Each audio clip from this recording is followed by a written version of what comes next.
أعوذ بالله من الشيطان الرجيم. بسم الله الرحمن الرحيم. إنا نحن نزلنا الذكر وإنا له لحافظون. صدق اللہ العلی العظیم. میرے محترم بزرگوں، عزیز ساتھیوں اور محترم مائیں بہنیں،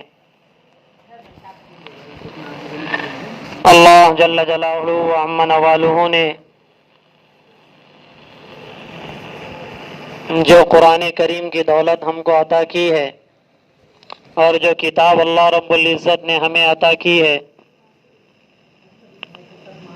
وہ ساری آسمانی کتابوں میں سب سے اعلیٰ، سب سے عرفہ، سب سے برتر اور ہر شک اور شبہ سے پاک ہے، لا ریب فی. ساری دنیا کے انسان پہلے بھی، آج بھی اور آئندہ بھی اس کتاب کا ایک حرف نہ کبھی بدلا گیا ہے نہ کبھی بدلا جائے گا. آسمانی جتنی کتابیں ہیں، تورات ہے، انجیل ہے، زبور ہے، یہ ساری کی ساری کتابیں تحریف شدہ ہو گئی. زمانے کے بدلنے نے لوگوں نے وہ کتابوں کو بدل ڈالا، ان کے علماء نے ان کتابوں کو بدل ڈالا. لیکن یہ جو قرآن کریم ہم نے پورا مہینہ جو سنا اور پورے مہینے سے ہم تلاوت کر رہے، یہ کوئی معمولی کتاب نہیں ہے، یہ اللہ رب العزت کا کلام ہے. جس طرح اللہ کی ذات ہمیشہ سے ہے، ہمیشہ رہے گی، اسی طرح اللہ کا قرآن ہمیشہ سے ہے، ہمیشہ رہے گا. اسی لیے اس کے فضائل بھی بیان کیے گئے کہ قرآن کریم کے بارے میں اس کی تلاوت پہ ایک ایک حرف پر 10 نیکیوں کا وعدہ اللہ نے کیا. ان اللہ یرفع بہذا الکتاب اقواما ویضع بہ آخرین. جو قوم بھی اس کتاب کو اپنی زندگیوں میں لائے گی، تلاوت کرے گی، اس کے احکامات پر عمل کرے گی، اللہ اسے بلند کرے گا. اور جو قوم قرآن ملنے کے باوجود بھی قرآن پر عمل نہ کرے، قرآن کے احکامات کو چھوڑ دے، تلاوت سے منہ موڑ دے، تو وہ قرآن کے ملنے کے باوجود بھی وہ قوم پسیوں میں چلے جائے گی، ذلیل اور خوار ہو جائے گی. اس لیے یہ جو قرآن کریم کی دولت اللہ رب العزت نے ہم کو عطا کی ہے، اس پر ہم اللہ کا شکر ادا کرے. یہ پورے مہینے سے ہم نے قرآن کریم سنا اور یہ سارا اس کا مطالبہ بھی یہی ہے کہ رمضان کے مہینے میں ہم نے یہ جو قرآن سنا، جس میں ہم مردوں نے بھی سنا اور عورتوں نے بھی سنا، جیسا کہ اس سے پہلے بھی یہ بات بتائی گئی، اللہ ہر شر میں سے کوئی نہ کوئی خیر نکالتا ہے. دوسرے پارے میں اللہ نے ذکر کیا ہے، آسان تکرہو شیئن وہو خیر لکم. کچھ چیزیں ایسی ہوتی ہے جو تم اپنے دل کی وجہ سے، اپنے دل کے اور دماغ سے سوچ کے سمجھتے ہو یہ بری ہے، لیکن وہ تمہارے حق میں بہتر ہوتی ہے.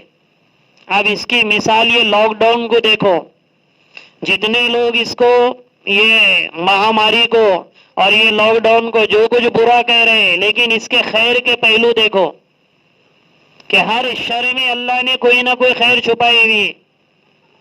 اب یہ احناف کے نزدیک اور یہ جو ہم مسجدوں میں تراویح پڑھتے ہیں، اب خیر کے پہلو دیکھو، کتنے سال ہو گئے، کتنے عورتوں کی عمریں ہو گئی ہوں گی، انہوں نے کبھی قرآن نہیں سنا ہوگا تراویح میں، لیکن اللہ نے ایک خیر، گھروں میں تراویح ہوئی، انہوں نے تراویح کی نماز میں قرآن سنا، اور پتہ نہیں آئندہ بھی کبھی سننے کا موقع ملے گا نہیں ملے گا. کتنے ایسے بیوپاری جو رمضان میں تجارت کرتے، ان کو کہنا پڑتا بار بار کہ ارے قرآن کی تلاوت کرو، ارے قرآن پڑھو، لیکن یہ لاک ڈاؤن کی وجہ سے ان کے 1 قرآن، 2 قرآن، 3 قرآن ہو رہے. کتنے ایسے لوگ تھے جو یہ کہتے تھے ہم کو تو قرآن سیکھنے کے لیے بھی ٹائم نہیں ملتا، یہ 2 ڈھائی مہینوں میں ان کے قاعدہ ہو گیا، ان کا پہلا پارہ شروع ہو گیا. ایسے لوگ ہیں ہمارے پاس.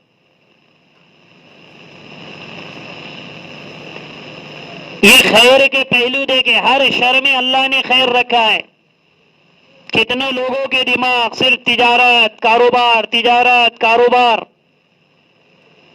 لیکن جب سے یہ ہوا ہے خیر کی طرح، کتنے ایسے ہیں جو کبھی فجر کی نماز نہیں پڑھتے، ظہر نہیں پڑھتے، لیکن گھر میں جماعت سے نماز ہو رہی ہے تو پڑھنا پڑ رہا ہے.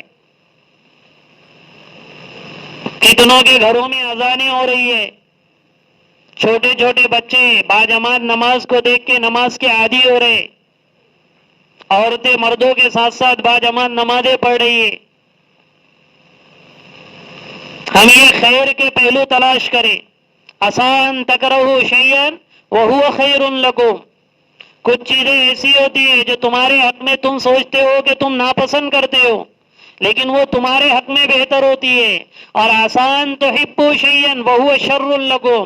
کچھ چیزیں ایسی ہوتی ہیں جن کو تم پسند کرتے ہو لیکن تمہارے حق میں بری ہوتی ہے.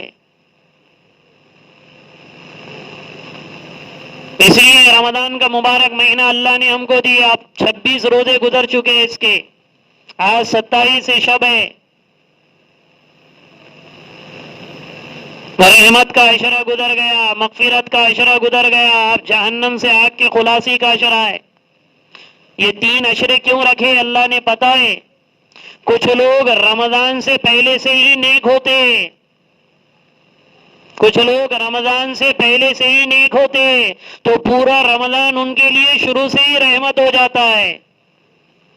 اور کچھ لوگ وہ ہوتے ہیں جو رمضان میں آ کے مسلمان ہونا شروع ہوتے ہیں، یعنی واقعے میں عبادت تلاوت میں، تو انہیں کور ہوتے ہوتے ہوتے پہلا عشرہ لگتا ہے، اس لیے مغفرت کا دوسرا عشرہ اللہ نے رکھا. اور کچھ لوگ ایسے ہوتے ہیں جو ان 20 دنوں میں بھی کچھ کمی بیشی کے ساتھ عمل کرتے رہتے، کبھی گناہ بھی کر لیتے عمل بھی کرتے. ایسے لوگوں کے لیے اللہ نے جہنم سے خلاصی کا عشرہ رکھا کہ کم سے کم وہ یہ عشرے میں تو اللہ سے مانگے. ویسے تو رمضان کی پہلی رات ہوتی ہے تو پہلی رات سے ہی آسمان دنیا سے اللہ آواز لگاتے، حل من تائبین حل من مستغفرین. ارے ہے کوئی مانگنے والا، ارے کوئی ہے استغفار کرنے والا، ارے کوئی ہے توبہ کرنے والا. اس لیے یہ مانگنے کا مہینہ ہے. اور بات یہ چل رہی تھی کہ اللہ رب العزت نے جو قرآن ہم کو دیا ہے یہ کوئی معمولی کتاب نہیں ہے. اللہ نے اللہ کے نبی پر اتارا اور قیامت تک رہے گا. قیامت میں اللہ یہ کلام پاک کو اٹھا دے گے. اس لیے ہم اس کی تلاوت کو اپنی زندگی کا مقصد بنائیں. علیک بتلاوت القرآن، اللہ کے نبی نے فرمایا قرآن پاک کی تلاوت کو لازم پکڑو، وہ تمہارے لیے زمین میں بھی نور ہے اور آسمان میں تمہارے لیے ذخیرہ ہے. یعنی تم اب قرآن پڑھے گے اس کا اجر ملے گا، اس قرآن کے پڑھنے سے دل روشن ہوگا. اللہ کے نبی نے حدیث میں فرمایا ان القلوب تصدع، کہ قلوب زنگ آلود ہوتے ہیں. جس طریقے سے لوہا زنگ آلود ہوتا ہے وہ زنگ نکلتا ہے، دل کا زنگ نکلتا ہے 2 چیزوں سے. اس لیے بہت سے لوگ یہ کہتے ہیں کہ بھی ہم کو دعاؤں میں بھی رونا نہیں آتا، کوئی جنت دوزخ کی اگر بات کرے تو بھی رونا نہیں آتا، دل سخت ہو جاتے. اس کی 2 وجہ ہے، یا تو وہ لوگ موت کو کثرت سے یاد نہیں کرتے یا قرآن کریم کی تلاوت نہیں کرتے. کیونکہ اللہ کے نبی نے فرمایا دل روشن ہوگا، دل نرم پڑ جائے گا 2 چیزوں کی وجہ سے. موت کو کثرت سے یاد کیا کرو، موت کو کثرت سے یاد کیا کرو کہ مجھے دنیا چھوڑ کے جانا ہے. اب تو موت کا کوئی بھروسہ نہیں ہے. لمبی عمریں جنہوں نے گزار دی وہ تو گزار دی، جو 60 سال کے اوپر پہنچ گئے انہوں نے سب کچھ کر لیا. اب تو ایسا ہو گیا ہے کہ یعنی 40-45 سال کی عمریں بھی بڑی بڑی مشکل سے مل رہی ہے. موت کا کوئی بھروسہ نہیں ہے. چلتے چلتے آدمی چلا جا رہا ہے، بیٹھے بیٹھے عورت چلے جا رہی. اس لیے ہمیشہ چوکنا رہے کہ مجھے اللہ کے سامنے جانا ہے. قبر کی منزل میرے سامنے، حشر کا میدان آنے والا ہے، اللہ کے روبرو مجھے کھڑے ہونا ہے. جنت اور جہنم میرے سامنے ہے، بھلا کروں گا بھلا کروں گی تو جنت میں جاؤں گا، جنت میں جاؤ گی. برا کرے گی دنیا میں بھی اللہ بتائے گا، آخرت میں بھی اللہ بتائے گا. جس قوم پر اللہ نے یہ قرآن اتارا، جب اس کو قوم نے یہ قرآن کو لیا، یعنی صحابہ کرام، تو ہمیشہ ہر جگہ کامیاب رہے، دنیا ان کے قدموں میں آئی۔ آج مسلمان بنام مسلمان ہے، صرف رجسٹروں میں ان کا نام آ جاتا ہے کہ مسلمان مرد ہے، مسلمان عورتیں۔ کوئی جھگڑا ہو جائے، کوئی مسئلہ آ جائے، وراثت کا مسئلہ آ جائے، میاں بیوی کا مسئلہ آ جائے، اولاد کا مسئلہ آ جائے، تجارت کاروبار کا مسئلہ آ جائے، اور اسے بتایا جائے یہ اللہ کا قرآن کہہ رہا ہے، تو کہتا ہے یہ ہٹا دو، دوسرے سے مسئلہ حل کرواؤ۔ صحابہ کرام عروج پہ اس لیے پہنچے، بلندیوں پہ اس لیے پہنچے کہ انہوں چلتے پھرتے قرآن بن گئے تھے وہ۔ اس لیے دنیا کے بڑے بڑے بادشاہ ان سے کہتے تھے کیا بننا ہے، کیا کرنا ہے۔ صحابہ کہتے تھے کونو مثلنا، ہماری طرح بنو، ہماری زندگیاں دیکھو۔ اب تو مسلمانوں کو کتاب دینا پڑتا ہے غیر مسلموں کو سمجھانے کے لیے، دیکھو یہ کتاب ہے، اس میں پڑھو اسلام کیا ہے۔ صحابہ نے کوئی کتابیں نہیں یہ کی کہ یہ کتاب پڑھو اور مسلمان بن جاؤ۔ صحابہ کہتے تھے میری زندگی دیکھ لو، قرآن زندگیوں میں نہیں رہے گا، مردوں اور عورتوں کے تو ہر جگہ ذلیل ہو گئے، چاہے مرد ہو چاہے عورتیں ہو۔ ہر مسئلے میں دیکھیں اللہ کا قرآن کیا کہتا ہے۔ حضرت عمر ابن الخطاب رضی اللہ عنہ، اللہ کے نبی نے فرمایا جن راستے سے عمر گزرتے تھے ان راستے سے شیطان بھاگ جاتا تھا۔ جبریل امین نے آ کے اللہ کے نبی کو بتایا یا رسول اللہ آپ کی امت میں ایک بندہ ایسا ہے کہ جب منکر نکیر اس کو سوال کرنے کے لیے آئے گے تو الٹا وہ ان کو سوال کرے گا۔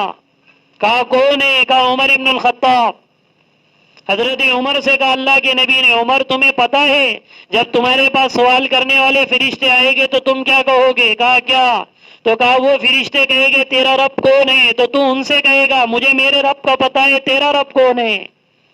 مجھے میرے نبی کا پتا، تیرا نبی کون ہے؟ مجھے میرے مذہب کا پتا، تیرا مذہب کون ہے؟ لیکن یہی عمر جب ان کے سامنے کہا جاتا کہ عمر یہ قرآن میں اللہ کا حکم ہے، ایک دم سے رک جاتے تھے اور آنکھوں سے آنسو بہتے تھے اور کہتے تھے ہاں صدق رسول اللہ، اللہ کے رسول نے سچ کہا ہے۔ یہ عزت کی بلندیوں پہ اس لیے پہنچے کہ قرآن ان کی زندگیوں میں آیا۔ اس لیے ہم خوب قرآن کی تلاوت کریں، اس کے احکامات کو سمجھے، عشق کے ساتھ عمل کرے کہ ہذا کلام ربی، عشق کے ساتھ پڑھے یہ میرے رب کا کلام ہے۔ نہیں آتا ہے تو اسے سیکھے۔ کتنے ایسے مرد، کتنے ایسی عورتیں 60 سال 70 سال 80 سال کی عمریں ہو جاتی، اللہ کا قرآن نہیں پڑھتے اور اسی حال میں منومن مٹی میں جا کے دفن ہو جاتے۔